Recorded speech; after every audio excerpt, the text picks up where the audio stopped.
Hallo ihr Lieben und willkommen zu einem neuen Aufräumvideo. Heute mit einem kleinen Twist, denn ich wollte ein bisschen was anderes für euch ausprobieren. Und da ich immer mal wieder Anfragen bekomme, von wegen, was gucke ich in der Zeit, wo ich aufräume. Ihr seht ja wahrscheinlich immer den Laptop im Hintergrund. Und die Antwort darauf ist eine ganz einfache. Meistens gucke ich True Crime Videos. Es sind also Videos, wo irgendjemand von irgendwelchen Mordfällen erzählt oder irgendwelchen interessanten oder gruseligen Ereignissen. Und da ich das so gerne gucke und das sozusagen für euch in einem Video verbinden wollte, probiere ich heute mal was ganz Neues aus. Ihr seht also, wie ich gleich das Haus aufräumen werde. Es sind nur ein paar Stationen, denn heute war es Gott sei Dank ziemlich sauber. Ich hatte halt nicht allzu viel zu tun. Mein Voice-Over, was ich aber sonst normalerweise immer mache, wo ich euch erzähle, was ich gerade so im Bild tue, wird es nicht geben. Denn das ganze Video über werde ich euch eine Geschichte erzählen. Und keine Sorge, wir beginnen hier ganz leicht. Ich erzähle euch eine interessante Geschichte, die etwas gruselig ist, aber nichts mit Morden oder irgendwie sonst was zu tun hat. Wir beginnen also eher leicht. Also viel Spaß bei meinem ersten Clean and Crime Video. Als ersten Clean and Crime Fall wollte ich mit etwas Leichterem beginnen.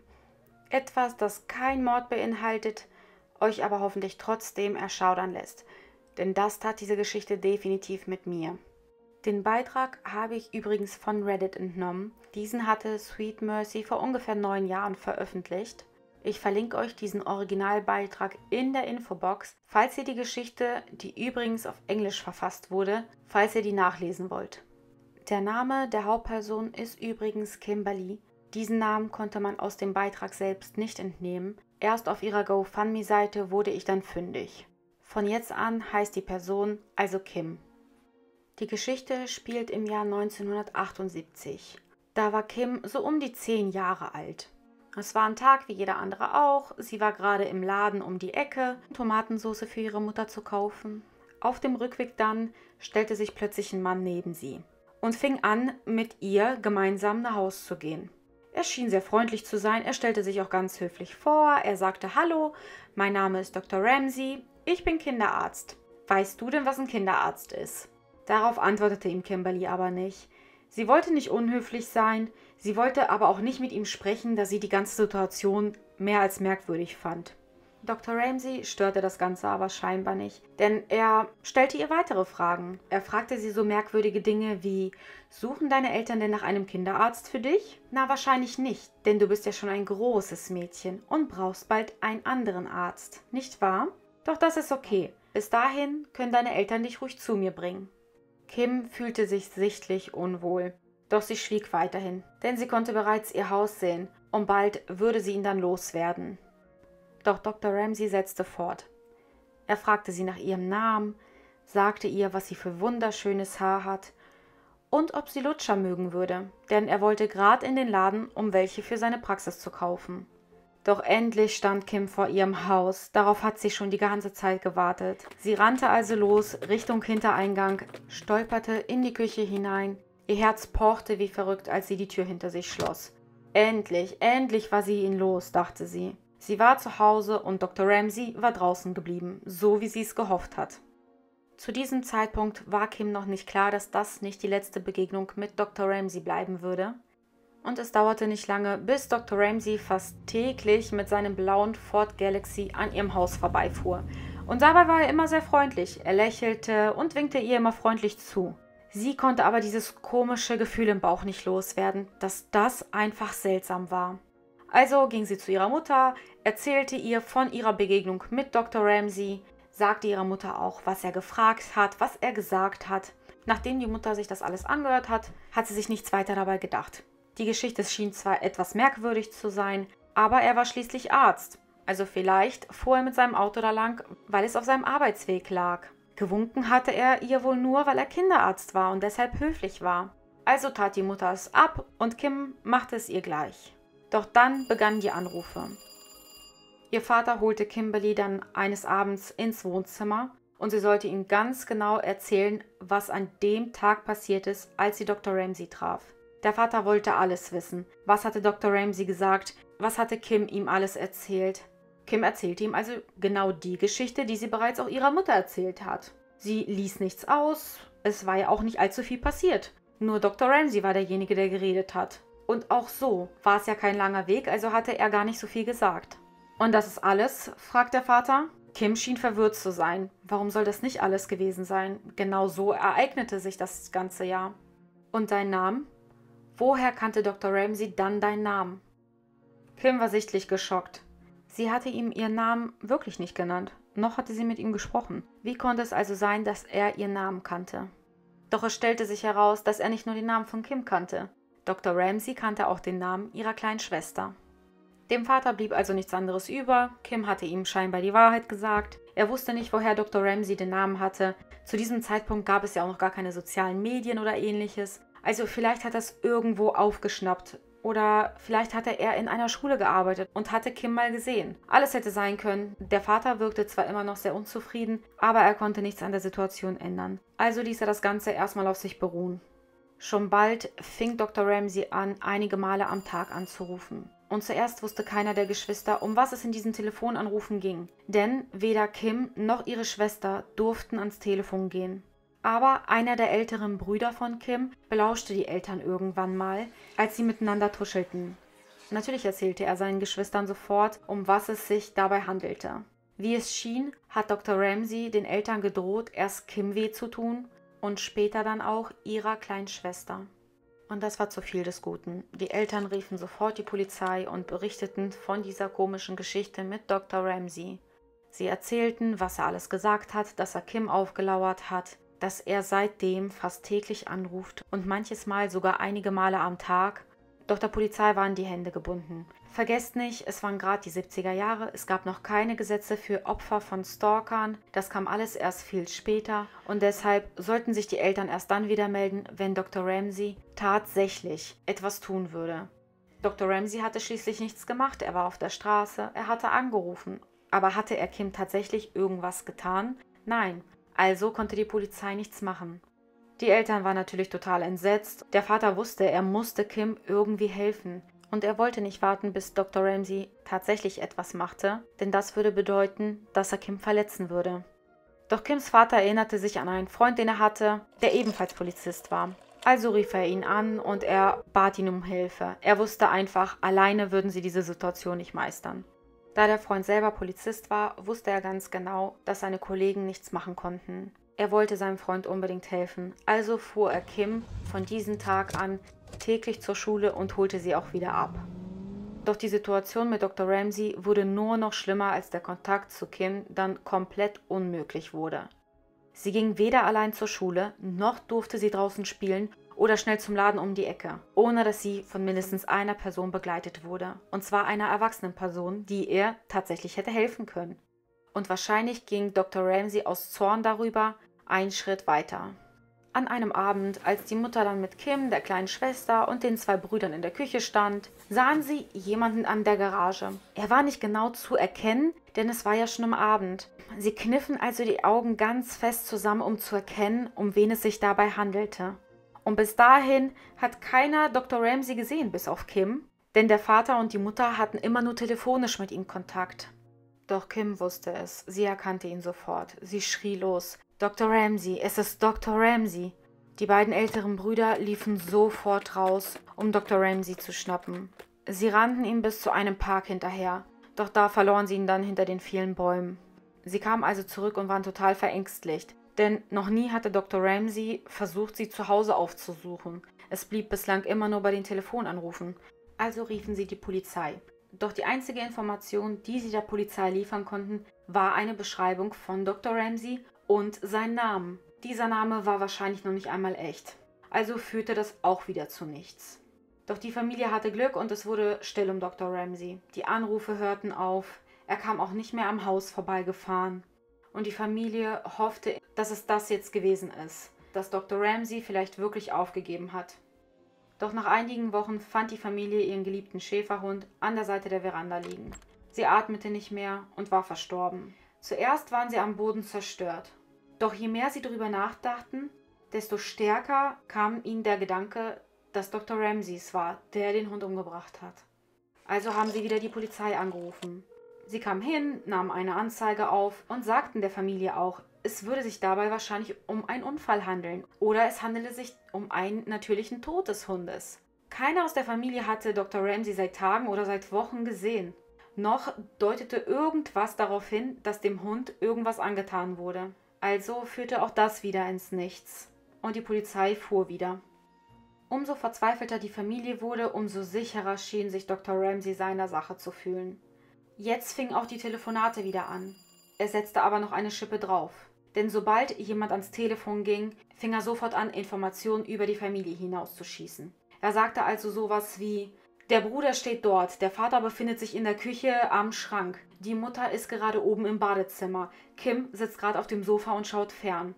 Wenn einer der Brüder ranging und sagte, mein Vater ist im Haus, konnte Dr. Ramsay ihm sofort sagen, dass dies nicht stimmt und gab sogar den genauen Zeitpunkt an, als der Vater das Haus verließ. Er machte auch Angaben zum Haus selbst. Er wusste zum Beispiel ganz genau, dass man das Küchenfenster mit einem Messer von außen öffnen könnte, selbst wenn das Fenster verschlossen war. Das Schloss der Verandatür würde nachgeben, sobald er genug daran rütteln würde, und dann könnte er die Tür nach innen eindrücken. Es war eindeutig, Dr. Ramsay schien die Familie Tag ein und Tag aus zu beschatten. Der Vater wollte nichts riskieren. Noch in dieser Nacht hämmerte er lange Nägel in den Rahmen der Verandatür und an das Fenster, sodass diese mit der Wand und auch dem Boden verbunden waren. Sodass, wenn Dr. Ramsay an der Verandatür rüttelte, diese Nägel die Tür nicht aufschieben lassen würden, denn sie würden sie davon abhalten. Und auch das Küchenfenster würde nicht mehr aufgeschoben werden können, da der Vater sie mit Nägeln verrammt hat. Und wieder hörten die Anrufe für einen längeren Zeitraum auf. Die Familie war zwar etwas skeptisch, das Ganze geschah ja schließlich schon einmal, doch die innere Hoffnung, die ließ sie einfach nicht los. Eventuell hatte Dr. Ramsay wirklich aufgehört. Vielleicht war es nur ein Spiel für ihn und er liebte es, die Angst dieser Familie zu sehen. Zu diesem Zeitpunkt waren bereits Monate vergangen, seitdem Kim Dr. Ramsay das erste Mal traf. Die Familie war also sichtlich erschöpft. Der Vater hat die Arbeit vernachlässigt. Er musste sich ganz oft Urlaub nehmen, einfach nur um für seine Familie da zu sein. Er hatte inzwischen sogar Angst, zur Arbeit zu gehen, weil er wusste, sobald er das Haus verließ, wäre seine Familie auf sich allein gestellt. Doch je mehr Zeit verstrich, desto hoffnungsvoller wurde die Familie. Es schien wirklich so auszusehen, als hätte Dr. Ramsay aufgegeben. Vielleicht war er auch einfach nur verschwunden. Die Eltern mussten an einer Veranstaltung des Unternehmens teilnehmen, in dem der Vater beschäftigt war. Die Eltern hassten es, die Kinder allein zu lassen.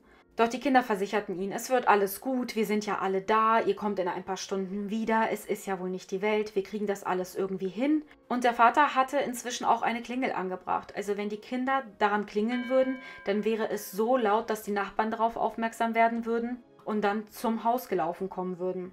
Außerdem gab es im Haus ein Telefon. Alle Kinder kannten die Telefonnummer der Polizei. Die Brüder versicherten den Eltern, sie würden auf die kleinen Geschwister aufpassen, es ist alles in Ordnung, die Eltern können endlich mal rausgehen. Der Vater durfte nicht noch mehr von der Arbeit verpassen und das war eine wichtige Veranstaltung, sie sollen also bloß dahin gehen. Den Eltern fiel es zwar schwer und sie waren am Anfang wirklich hin und her gerissen, doch Dr. Ramsays Anrufe hatten ja schon vor einer Ewigkeit aufgehört. Und auch um das Haus rum wurde er nicht gesehen oder auch beim Vorbeifahren nicht. Also sagten sie sich, okay, diese paar Stunden, die kriegen wir hin. Die Kinder sind nicht das erste Mal unter sich. Die älteren Brüder sind da, es wird alles gut gehen. Doch schon kurz nachdem die Eltern das Haus verlassen hatten, wollten die beiden älteren Brüder mit ihren Freunden raus. An dem Tag wollten sie Skaten fahren und die jüngeren Geschwister schienen gar nichts dagegen zu haben, dass die Älteren das Haus verlassen. Sie fanden es nicht allzu schlimm. Sie hatten schließlich das Leben wieder zurück, es war nichts allzu Tragisches passiert und sie waren einfach noch viel zu klein, um das Ausmaß zu verstehen. Also versicherten die älteren Brüder, wir sind nur für 1-2 Stunden weg, wir kommen bald wieder, macht bloß niemanden die Tür auf, lasst alles verriegelt und wir sind bald wieder da. Die Brüder gingen also los, der kleine Bruder schlief gerade auf dem Wohnzimmerboden, während Kim Fernsehen schaute, ihre Schwester telefonierte gerade mit einer Freundin und es war schon recht spät, als Kims Blick zur Verandatür schweifte. Sie wusste nicht, warum sie es tat, aber sie wurde wie von einem Magneten angezogen.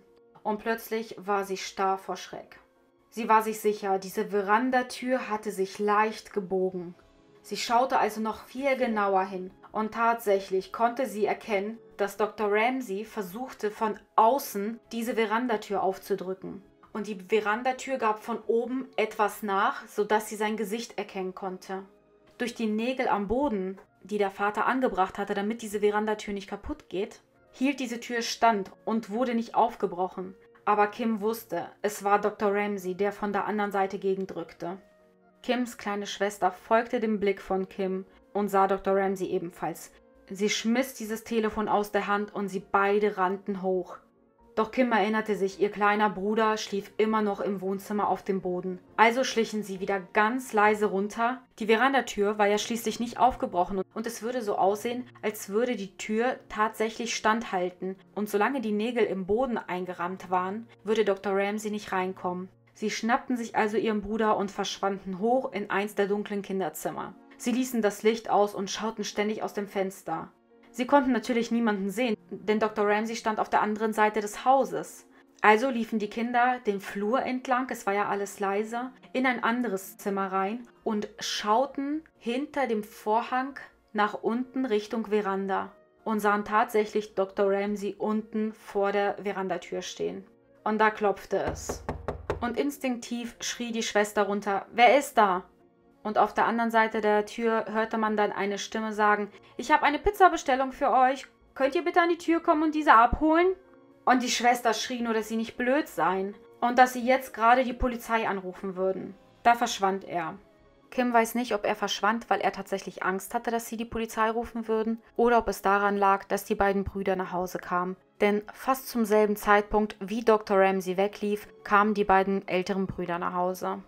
Die Geschwister rannten natürlich zu den Brüdern und erzählten ihnen, was passiert war, sagten, Dr. Ramsey sei da. Die Brüder zappelten gar nicht lange.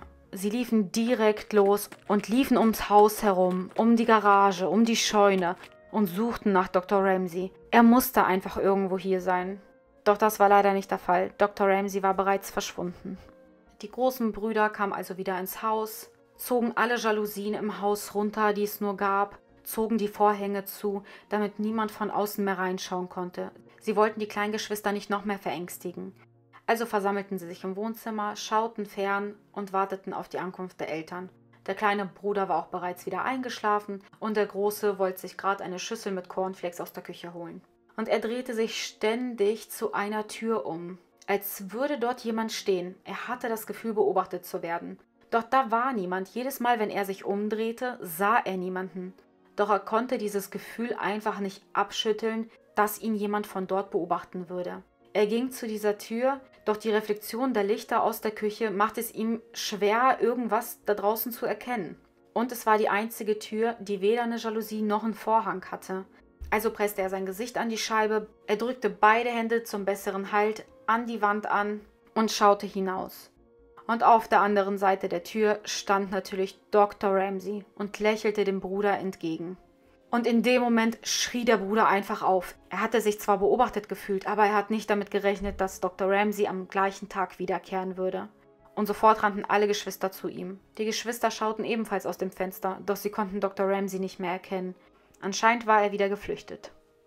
Die größeren Brüder taten wieder genau das, was sie zuvor auch gemacht haben. Sie liefen also wieder aus dem Haus, sahen sich überall draußen um, leuchteten mit Taschenlampen in jede Ecke hinein. Doch Dr. Ramsey war nicht mehr da. Sie hatten erst überlegt, die Polizei zu rufen, aber die Polizei war bereits einige Male da und konnte ihm bislang nie helfen. Sie wussten also ganz genau, auch diesmal würde die Polizei nichts machen, Dr. Ramsey war nicht da. Auch jetzt würden sie der Polizei nichts weiter liefern können als eine Beschreibung, den Tatvorgang und den Namen. Und mit nichts davon könnte die Polizei was anfangen. Also ließen sie es bleiben. Danach hatte die Familie wieder etliche Wochen Ruhe vor Dr. Ramsey. Er rief nicht an und er tauchte auch nicht auf. Doch diesmal hatte die Familie nicht mehr die Hoffnung, dass Dr. Ramsey aufgegeben hatte. Zu oft war es einfach schon der Fall, dass Dr. Ramsey danach wieder auftauchte. Und tatsächlich war es auch wieder so. Kim war mal wieder in der Schule. Und als sie auf dem Schulhof auf der Schaukel schaukelte, fiel ihr Blick auf einen blauen Ford Galaxy, der ganz langsam an der Straße vorbeifuhr. Sie hat gar nicht ins Auto gucken brauchen. Schon zu oft hatte sie dieses blaue Auto gesehen. Schließlich hatte sie schon so oft an ihrem Haus vorbeifahren gesehen. Sie wusste, es war Dr. Ramsey. Und da erkannte sie ihn dann auch sofort. Er grinste sie wieder an, als wüsste er einfach, dass die Polizei ihn niemals fassen würde. Er winkte ihr sogar zu und rief ihren Namen. Sie rannte ins Schulgebäude hinein, in die Arme ihrer Lehrerin und berichtete ihr vom blauen Auto. Die Schule war natürlich darüber in Kenntnis gesetzt worden, dass Kim einen Stalker zu haben scheint. Die Eltern waren so besorgt, dass der Kleinen was passieren konnte. Sie mussten die Schule darüber in Kenntnis setzen und das hatten sie auch getan. Die Lehrerin wusste also, wie ernst diese Lage war. Sie zögerte keine Sekunde, nahm Kim an die Hand und rief mit ihr zusammen die Mutter an. Die Mutter holte sie ab und informierte dann auch die Lehrerin darüber, dass sie erst kurz zuvor, bevor die Lehrerin sie angerufen hatte, ein Telefonat vom Sekretariat erhalten hatte, das sie bestätigen sollte, dass der Vater von Kim sie heute früher abholen würde. Ihr könnt euch sicher denken, dass der Anruf nicht von Kims Vater stammt und wer der andere Mann an der Leitung war. Zu diesem Zeitpunkt dauerte dieser gesamte Zustand inzwischen schon 18 Monate. Die Familie war ausgelaugt, sie war müde und hilflos. Sie fühlten sich mit einem Stalker, der es auf ihre Töchter abgesehen zu haben scheint, einfach allein gelassen. Sie wussten nicht weiter. Sie bekamen auch keine Hilfe von der Polizei, denn auch der Polizei waren die Hände gebunden. Wie lange sollte das Ganze noch so weitergehen? Doch diese Frage wurde nur einige Tage später beantwortet. Kim war nachts in die Küche gegangen, um sich was zu trinken zu holen. Und da sah sie jemanden in der dunklen Küche auf dem Stuhl sitzen. Zuerst erschrak sie, doch dann erkannte sie, es war nicht Dr. Ramsey, es war ihr Vater. Sie machte das Licht an, er schaute müde zu Kim hoch. Seine Augen waren sichtlich gerötet und sein Blick absolut leer. Auf dem Tisch neben ihm lag eine Pistole. Kim erschrak. Noch nie hatte sie eine Pistole bei sich zu Hause gesehen, noch wusste sie, dass der Vater überhaupt eine Pistole besaß.